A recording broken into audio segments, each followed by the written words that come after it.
May email lang, tapos sabi ko, legit ba to? Dapat din naman. Oo ba to? Tapos, pinasa ko sa manager ko, kasi dito na tayo ngayon. Noong una, di rin ako naniniwala talaga kasi, bakit ako? Nanahimik lang naman ako dito sa bahay. Alam mo yun. Pero, totoo pala kasi, nandito tayo sa harap ng isa't isa. And, ayun, wala namang pinagsisihan kasi sobrang ganda ng experience talaga. And sobrang dami ko yung talagang natutunan pagdating sa production side, dealing with new people. Hindi, pero kaya, maraming salamat sa pagpili sa amin dito. Sana natuwa kayo sa pagmumukha. Baka pwedeng ikwento mo yung first shooting day. Okay, first shooting day, sa Tagaytay. Ang layo, kasi taga Malabon pa kami. 90 kilometers. Tapos, bubo pa yung nagdadrive. Sorry. Tapos pagdating doon, ganda nung place. Ganda nung place. Tapos, ganito pa talaga. Ang dami ng crew, ganyan. Kasi ako, wala talaga akong idea sa mga nangyayari sa pelikula. Hindi ko talaga alam. Tapos, binigyan na kami kasi ikaw ata una nag-shoot.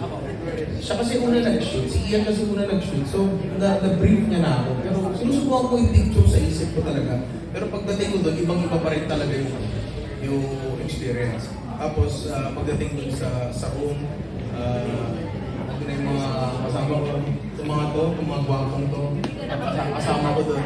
And siguro, swerte na lang din kasi hindi ako hirap makipag-usap sa mga bagong tao.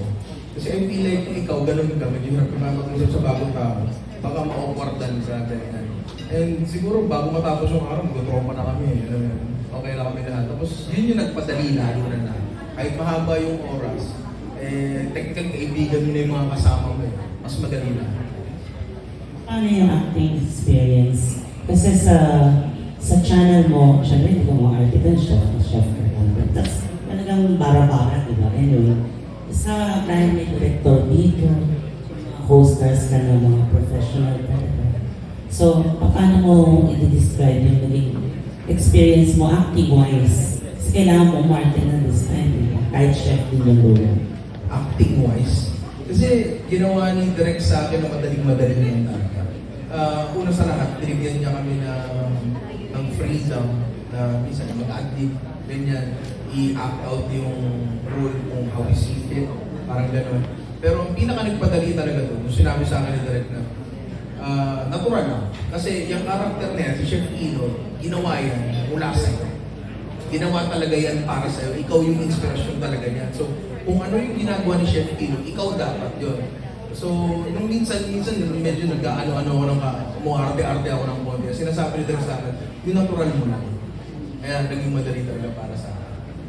So, would you say tuloy-tuloy na ito, Minila? Hindi na lang YouTube channel? Kung may mag-email ulit, bakit doon? Okay naman ang talent mo. Okay naman, wala namang problema. Nandito naman ako eh. Thank you, Ben. Thank you po.